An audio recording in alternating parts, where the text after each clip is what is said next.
All right, buckle up, everybody. We're diving deep into the ultimate guitar debate, Telecaster versus Stratocaster. The clash of the titans. Exactly. But you know what? We're not here to pick a winner today. No, we're not crowning a champion. We're giving you the knowledge to choose the right guitar for you, for your playing style, for your sound. It's all about finding that perfect fit, right? Absolutely. And to help us navigate this epic showdown, we're tapping into a Sweetwater article where two guitarists go head-to-head, each making the case for their favorite acts. A tale of two guitars. I like it. So first up, we've got Cameron Day representing Team Telecaster, and he doesn't hold back. He calls it a cutting board with a neck. Well, he's not wrong. It's a pretty simple design. Straight to the point. I like that, but is that simplicity a good thing or a bad thing? Well, that's the beauty of the Telecaster. It's that simplicity that makes it so versatile. It's like a blank canvas. You can do anything with it. I can dig it. So it's not about a ton of bells and whistles. It's about that solid foundation. Exactly. Leo Fender, the genius behind the Telecaster, he was all about functionality. He wanted a guitar that was easy to build, easy to repair, and most importantly, sounded fantastic. And that no-frills approach really resonated with a lot of guitarists. Oh, absolutely. I mean, think about it. You've got everyone from Keith Richards to Bruce Springsteen to even Jimmy Page all rocking out on Telecasters. It's a pretty diverse lineup. It just goes to show you that the Telecaster can handle just about any genre you throw at it. So you're telling me this cutting board with a neck can hang with the best of them? Absolutely. And one of the things that really sets the Telecaster apart is its bridge and saddles. Okay, I've heard guitarists rave about the Telecaster bridge. What's so special about it? It's all about stability and sustain. Yeah. You see the strings on a Telecaster, they go through the body and anchor to a solid metal plate. Okay, so it's a very direct connection. Exactly. And that direct connection translates to incredible resonance, a snappier attack, and sustain for days. It's like the guitar is ringing out forever. Okay, I'm starting to see why people get so fired up about this bridge. It's a game changer, especially if you're looking for that classic twangy Telecaster sound. All right, so let's talk about that sound. When I think Telecaster, I think country, I think blues, I think that unmistakable twang. You're right on the money. The Telecaster is known for its bright, biting tone, especially from that bridge pickup. So what's the secret sauce? What makes that bridge pickup sound so unique? Well, it's a combination of factors. The type of pickup, the materials used, even the placement of the pickup, all play a role. It's like a perfect storm of twang. Exactly. And it's a sound that has defined countless genres and inspired generations of guitarists. Now, Cameron does mention that the Telecaster's neck pickup can be a bit polarizing. Some people love it, some people hate it. Yeah, the neck pickup on a Telecaster, it's definitely got a different flavor than the bridge pickup. He even uses the word dark to describe it. What's going on there? Well, it all comes down to where that pickup is positioned on the guitar on a Telecaster. The neck pickup is closer to the neck joint, which tends to produce a warmer, rounder tone. So it's less about that bright, snappy attack and more about warmth and fullness. Precisely. Some players love that roundness. They find it smooth and bluesy, while others find it a bit muddy or undefined, especially compared to the brighter, clearer sound of a Stratocaster's neck pickup. So it's really a matter of taste. Exactly. And that's part of what makes exploring different guitars so much fun. It's all about finding the sounds that speak to you. And sometimes those sounds might surprise you. Absolutely. You never know what you might fall in love with.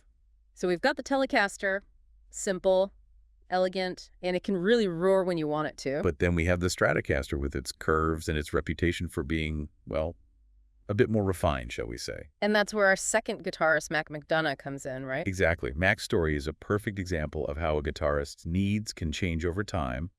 What works in the beginning might not cut it later on. I can definitely relate to that my playing has evolved so much over the years. It's a journey. And for Mac, that journey takes him from the simplicity of the Telecaster to the, I don't know, maybe a bit more sophisticated vibe of the Stratocaster. Sophisticated, huh? He starts out as a die-hard Telecaster player, though. Yeah, totally.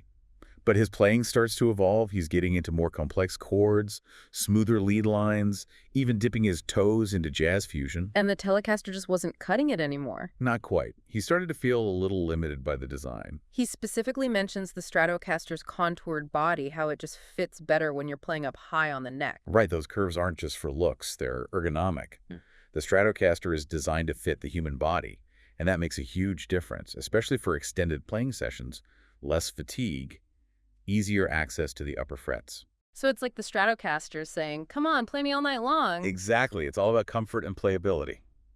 Okay, let's talk about the elephant in the room, or maybe I should say the whammy bar in the room, the tremolo system. Ah, yes. The Tremolo system, a source of endless debate and sonic exploration. Because Max starts out as a tremolo skeptic, he loves the stability of his Telecaster, but then he gets his hands on a Stratocaster and he discovers the joys of the whammy bar. It's like a whole new world opens up. Yeah. Suddenly you can add vibrato to notes, you can bend those notes way down low, or even create those crazy dive bomb effects. And Mac really emphasizes how the tremolo system unlocked new creative possibilities for him. It's like it expanded his musical vocabulary. And that's the beauty of it. It's not just a gimmick, it's a tool for expression. So, for those who might not be familiar with the technical side of things, how does a tremolo system actually work? So on a Telecaster, the strings are anchored to the body, right, nice and solid. On a Stratocaster, the bridge actually floats. It's attached to the body with springs, and that allows it to move back and forth. Okay, so the bridge is literally floating. Exactly. And the whammy bar is connected to the bridge. So when you push down on the bar, it loosens the strings, creating that dive bomb effect. When you pull up, it tightens the strings and raises the pitch. It's like a big metal lever for bending your notes. Basically, but it takes practice to master. You got to get a feel for how much pressure to apply, and you need a well-set-up tremolo system to stay in tune. Makes sense. Now, Mac mentions that he prefers a Floyd Rose tremolo system. What's Yeah. the deal with that? A Floyd Rose system is a whole other animal. It uses locking mechanisms at the nut and the bridge to keep the strings from slipping, even with extreme whammy bar abuse. Sounds intense. It's the go-to for a lot of heavy metal guitarists who really push the limits of what a tremolo can do. Okay, so we've got the floating bridge, the whammy bar. What about the pickups? Max starts out happy with the Telecaster's 2 pickup setup, but eventually it's not enough. Yeah, he gets bitten by the versatility bug, and that's where the Stratocaster really shines with its 3 pickups and 5-way switching system. You've got a massive range of tones at your fingertips. It's like having multiple guitars in one. Exactly. You've got the bright, snappy bridge pickup, perfect for those cutting lead lines. Yeah. You've got the warm, mellow neck pickup for bluesy licks and everything in between. Mac raves about this, how the Stratocaster can go from these sparkling, clean tones to thick, overdriven riffs without breaking a sweat. It's a true chameleon of a guitar. It Yeah. can handle just about any genre you throw at it, from jazz to blues to rock to even metal. Now, even our Stratocaster champion has a confession. He's not the biggest fan of the stock bridge pickup. He actually prefers to swap it out for a humbucker. Yeah, that's a common mog for Strats. Yeah. A lot of players find that a humbucker in the bridge position adds some extra beef and power, especially for heavier styles of music.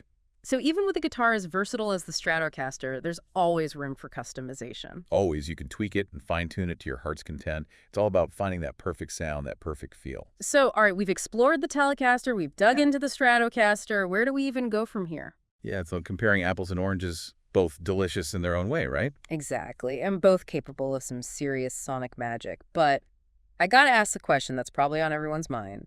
Is there a clear winner in this battle of the guitars? You know what? That's the beauty of it. There isn't one right answer. It's not about declaring a champion. It's about finding the perfect instrument for you. Okay, so it depends, but what does it depend on? It all comes down to your personal preferences, your playing style, your sound, what kind of music gets you fired up, what feels right in your hands. Because we could talk all day about specs and history and all the technical stuff. But at the end of the day, it's about the feeling you get when you plug in that guitar and start playing. Right, because if it doesn't inspire you to make music, then what's the point? Exactly. So ask yourself, what kind of player are you all about? That raw, untamed Telecaster twang, that simplicity that just lets you plug in and rock? Or do you crave the versatility of the Stratocaster, the ability to explore a wider range of sounds, to bend and shape those notes with the whammy bar? And don't forget about the feel. The Stratocaster with its contoured body. It's like it was made to fit your curves. It's true. I do love how comfortable it is to play. But if you're someone who values stability above all else, that rock-solid feel of a Telecaster bridge, that's hard to beat. It really is. You know, it's funny, the article we were talking about earlier, they actually suggest having both a Telecaster and a Stratocaster in your collection.